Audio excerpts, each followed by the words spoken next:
Bangladesh cricket দল পাকিস্তান থেকে দেশে ফিরেছে। বলতে হয় যে তারা হোয়াইট ওয়াশ হয়ে দেশে ফিরেছে। বাংলাদেশ ক্রিকেট যখন পাকিস্তান আরব আমিরাতে যায় তখন যে প্রত্যাশা ছিল সেই প্রত্যাশা মেটাতে পারেনি টাইগাররা। বলা যায় বাংলাদেশ ক্রিকেটে এখন দুরবস্থা আছে। এইসব বিষয় নিয়ে আজকে আমি আলোচনা করব বিলাল হোসেন শিমুল ভাইয়ের সাথে, ক্রিকেট 97-এর সিনিয়র রিপোর্টার। আমি ভাইয়ের কাছে জানতে চাইব যে বাংলাদেশের যে অবস্থা ক্রিকেটের, যে এখন চলছে আরব আমিরাতের মতো একটা দেশের সাথে সিরিজ হার, পাকিস্তানের সাথে হোয়াইট ওয়াশ, আসলে বাংলাদেশ ক্রিকেট কোন দিকে যাচ্ছে?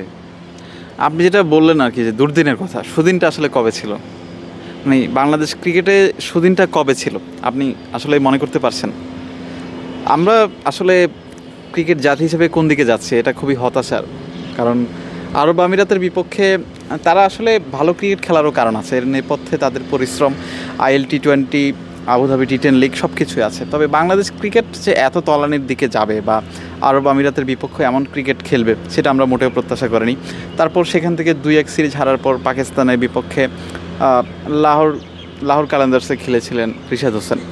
আমরা আশা করেছিলাম যে PSL খেলার এক্সপিরিয়েন্সটা তার ন্যাশনাল টিমে কাজে লাগবে, কিন্তু পরক্ষণে আমরা যেটা দেখেছি আসলে তার বোলিং, তিনি আসলে মনে হচ্ছে তার অভিষেক হয়েছে এই সিরিজে। তিনি যে ইন্টারন্যাশনাল ক্রিকেটে এই কয়েক বছর ধরে খেলছেন বা ফ্র্যাঞ্চাইজি ক্রিকেট খেলছেন, সেই অভিজ্ঞতাটার কথা তিনি হয়তো ভুলে গেছেন। সেই অভিজ্ঞতাটা কাজে লাগছে না। 3 ম্যাচে তিনি হাফ সেঞ্চুরি করতে পারতেন, প্রথম 2 ম্যাচে, অর্থাৎ প্রথম 4 ওভারে তিনি 55 রান খেয়েছিলেন প্রথম T20-তে, দ্বিতীয় T20-তে 50, আমি যদি ভুল না করি এরকম হতে পারে। সো তৃতীয় T20-তে 3 ওভারে 39 রান। মানে ইনফ্যাক্ট আপনি যদি দেখেন আরেকটা ওভার যদি তাকে দিয়ে করানো হতো তাহলে কিন্তু তিনি আরও একটা 50 করতেন, ব্যাট হাতে না বল হাতে, অর্থাৎ খরচে বোলিং। এই হচ্ছে ক্রিকেটের অবস্থা। তো এখন প্রথম ম্যাচে আপনি দেখেন 201 রান করেছে পাকিস্তান ক্রিকেট দল, যেটা খুবই ফেয়ার, এবং এই আধুনিক ক্রিকেটে 200 রান খুবই ফেয়ার। এবং লাহোরের মতো উইকেটে, অর্থাৎ গাদ্দাফি স্টেডিয়ামের যে উইকেট, সেই উইকেটে 250 রানও কিন্তু আসলে খুব মানে অন্যরকম কিছু না, এটা স্বাভাবিক বিষয়। 250 রান চেঞ্জও হতে পারে এখনকার ক্রিকেটে। ফ্র্যাঞ্চাইজি ক্রিকেট, ন্যাশনাল টিমের ক্রিকেট বা ইন্টারন্যাশনাল ক্রিকেট একটু ডিফারেন্স আছে, প্রেশারের বিষয় আছে। তবে আধুনিক ক্রিকেট সবাই কিন্তু সেই অভ্যস্ততা বা সেই সব কিছুর সঙ্গে মানিয়ে নিচ্ছে। তো সেই হিসাবে বাংলাদেশ 201 রান, সেখানে বাংলাদেশ করতে পেরেছে মোটে 161 রান, আমি যদি ভুল না করি। সো সেখানে দেখেন, আমরা ফাইট তো দূরের কথা, মানে বিশাল একটা ব্যবধানে কিন্তু তারা হেরে গিয়েছে। পরের ম্যাচটাতে সেম 201 রান করেছে পাকিস্তান দল, টসে জিতে ব্যাটিং করার সিদ্ধান্ত নিয়েছে। তারপর কী হয়েছে, বাংলাদেশ 144 রান করেছে, এবং লোয়ার অর্ডারে এসে তানজিম হাসান সাকিবের 50, অর্থাৎ তানজিম হাসান সাকিব 50 করবেন, এটা কোন ক্রিকেটার ভেবেছেন? এবং এই পজিশনে নেমে তার একটা রেকর্ড, এই পজিশনে নেমে হাইস্ট স্কোর কিন্তু এখন তার 9 নম্বরে ব্যাট করতে নেমে। সো তানজিম হাসান সাকিব যেদিন 50 করবেন সেদিন বাংলাদেশ ক্রিকেটে ব্যাটারদের অবস্থাটা কী? একদম আপনি যেটা হয়তো চিন্তা করেছেন সেটাই, মানে top order fail, middle order fail, তারপর সাকিবের কাছে আসলে মানে 100 রান পার হওয়া বা 150-এর কাছাকাছি একটা স্কোর করা, সেই ব্যাপারটা ছিল। সো এটা আসলে খুবই নিন্দনীয় একটা বিষয়। এখন ক্রিকেট নিয়ে প্রতিনিয়ত সমালোচনা হচ্ছে, কিন্তু ক্রিকেটের এই সমস্যাগুলো সমাধান খুঁজে বের করে যে সামনের দিকে এগিয়ে যাবে, এরকম লোক আমি কাউকে আসলে দেখছি না। সবাই আসলে কথা বলছেন চেয়ারে, আমিও এখন কথা বলছি হয়তো, কিন্তু আমিও যে বলছি না যে কীভাবে আসলে সমস্যার সমাধানটা করা যাবে। সো আলোচনা চলতেই থাকবে, আসলে সমস্যার সমাধানটা খুঁজে বের করা খুবই জরুরি। এবং সামনে লঙ্কা সিরিজ আছে, সেখানেও একটা T20 সিরিজ আছে, অর্থাৎ পূর্ণাঙ্গ সিরিজে আছে।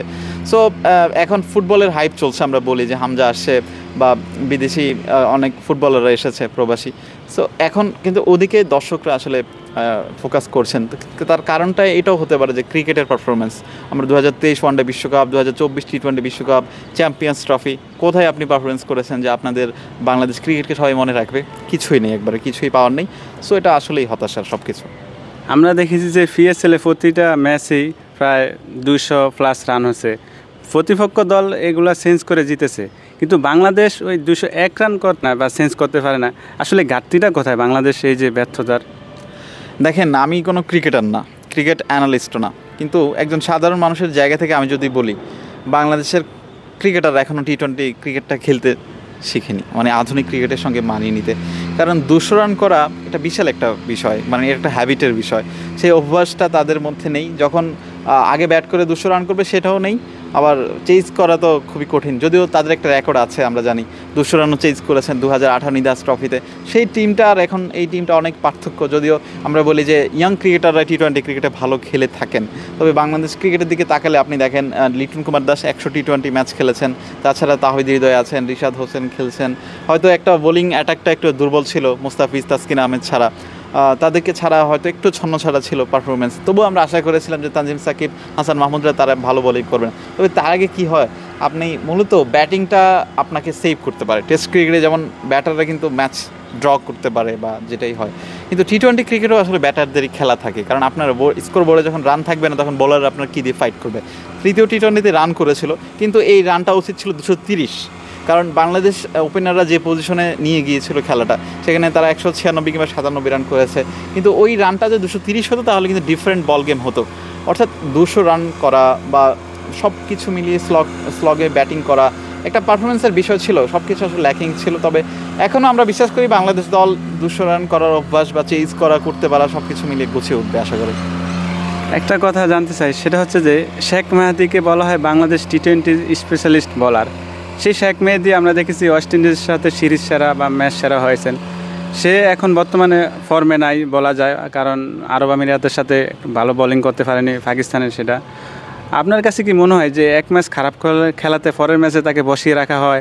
পাকিস্তানের সাথে সেম কাজটা করা হয়েছে। প্রথম ম্যাচে 4 ওভারে 35 রান, আমি যদি ভুল না করি, বা 36 রান দিয়েছে, 1 উইকেট নিয়েছে, তারপরও তাকে বসিয়ে রাখা হয়েছে। আসলে কি তার পারফরমেন্সের উপরে এইটার কোনো প্রভাব আছে কি না? স্যার, মিরাজকে সবাই দলে চায় বিপিএলের সেরা ক্রিকেটার নিশ্চিত করে, বাট আমার কাছে মনে হয় আর কি অনেক ক্ষেত্রে যে আসলে বাংলাদেশের নির্বাচনটা সেটা অনেকটা মিডিয়া, সেটা অনেকটা দর্শকের চাওয়া থেকে সেটা পূরণ হয়। আমরা সেটাই কিন্তু দেখেছি। শেখ মেহেদী যেটাই বলি, তাকে ভাইস ক্যাপ্টেন করা হয়েছে নতুন করে, তাকে আসলে 2026 বিশ্বকাপের কথা মাথায় রেখে নির্বাচকরা যেভাবে তাদের পরিকল্পনাটা জানিয়েছেন, মিরাজকে কোনোভাবেই আসলে নেওয়া সম্ভব না। তারা অজুহাত হিসেবে দেখিয়েছেন একজন বোলিং অলরাউন্ডার হিসেবে বা একজন অলরাউন্ডার হিসেবে তার বোলিংয়ের ঘাটতিটা। বিপিএলে তিনি ম্যান অফ দ্য টুর্নামেন্ট হয়েছেন, কিন্তু ন্যাশনাল ক্রিকেটে বা ন্যাশনাল টিমে এসে তার বোলিংয়ের সেই অভাবটা তিনি কার্যকারিতাটা তিনি প্রমাণ করতে ব্যর্থ হয়েছেন।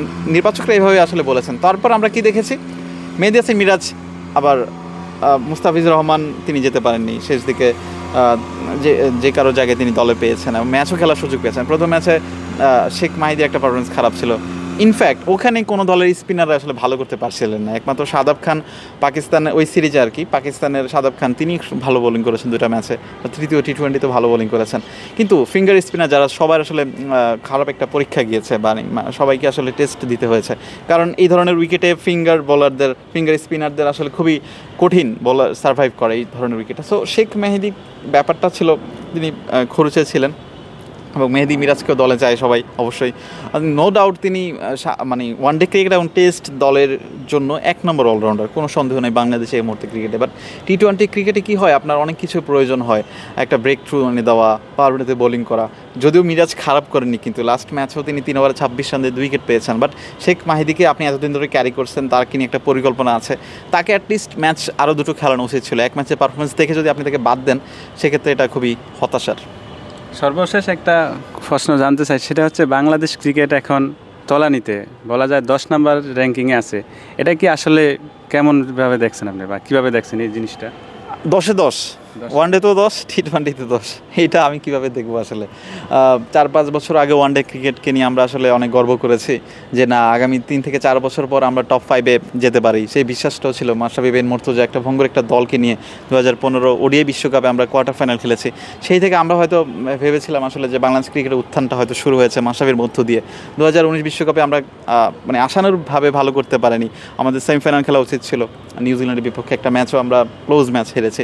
সব কিছু মিলিয়ে যখন আমরা এমনটা করছিলাম, ঠিক তখন আবার এই পজিশনে এসে ব্যাকফুটে চলে গিয়েছি, এবং এমন ব্যাকফুটে আসলে আমরা খুবই তলানিতে আছি। সেটা 10 থেকে কবে আমরা 7-এ 8-এ 6 যাব, এটা সময়ের উপর ছেড়ে দিতে হবে। আপনার কি মনে হয় যে বাংলাদেশ ক্রিকেট এই দুরবস্থা খুব শীঘ্রই কাটিয়ে উঠতে পারবে? ইনশাল্লাহ, আই হোপ সো। একজন ক্রিকেট প্রেমী হিসেবে, একজন সাধারণ মানুষ হিসেবে আমি আশা করি বাংলাদেশ ক্রিকেটের সুদিনটা আরও ফিরে আসবে। তবে খুব শীঘ্রই আসছে না, এটা নিশ্চিত করে বলা যায়। কারণ আমরা দেখেছি লঙ্কান ক্রিকেটে মাহেলা জয়বর্ধন, কুমার সাঙ্গাকারা, ওরা যখন আসলে রিটায়ারমেন্টে গিয়েছিল, ইলশান, তখন কিন্তু একটা খারাপ সময়ের মধ্যে গিয়েছিল শ্রীলঙ্কা ক্রিকেট। তেমনি বাংলাদেশে পঞ্চপাণ্ডবদের কথা বলা হয়, সেটা আসলে পঞ্চপাণ্ডবদের এটা কিন্তু মিডিয়ারই তৈরি আসলে আমার কাছে মনে হয়। সেই পঞ্চপাণ্ডবদের বিদায়ের পর বা মুশফিক এখন টেস্ট খেলছে, বাংলাদেশ একটা স্ট্রাগলিং সময় কাটাচ্ছে এবং এই সময়টা কবে আসলে শেষ হবে সেটা বলা মুশকিল।